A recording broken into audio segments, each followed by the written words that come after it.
Okay ဒီနေ့တော့ကျွန်တော်တရုတ်ကကျွန်တော်တို့နိုင်ငံကိုစီးပွားရေးရကိုလိုနီပြုတ်မယ်တယံဇာတတွေကိုခေါင်းပုံဖြစ်အမြတ်ထုတ်မယ်သမုတ်တရားနှစ်ဆင်ထွက်ပေါက်မလကာကြီးလဲကြားတို့ဒီဘက်ကအခု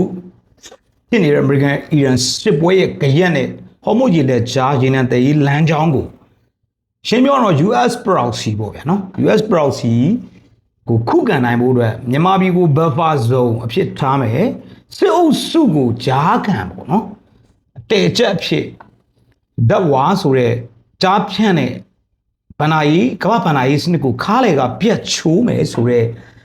အခြေအနေတွေရဲ့နောက်ဆက်တွဲအခင်းချင်းလေးတွေကိုကျွန်တော်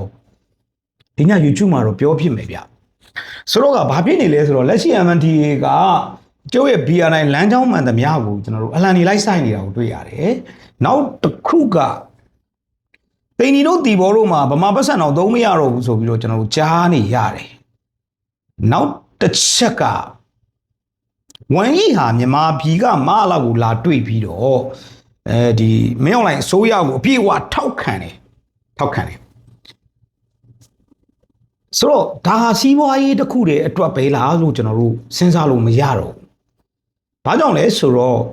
မြန်မာပြည်မှာစီးပွားရေးလုံးလို့မရလောက်အောင်အခြေအနေစိုးဝါးနေတယ်ဆိုတာကိုတရုတ်ကသိတယ်။အင်တာနက်လုံးဝမရတဲ့အခြေအနေ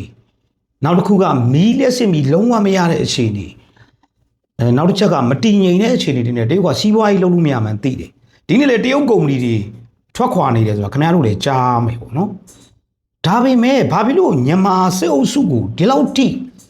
တရုတ်ကထောက်ခံပေးနေတာလဲဆိုတဲ့အဖြစ်ကိုကျွန်တော်ရှာကြည့်တော့စစ်အုပ်စုထိုးကျွေးခံရမလားပဲပေါ့နော်အာရှပစိဖိတ်ဖြူဟာအတွက်အမေရိကန်ရဲ့ proxy ကိုခုခံနိုင်ဖို့မြန်မာပြည်ကို buffer zone ထား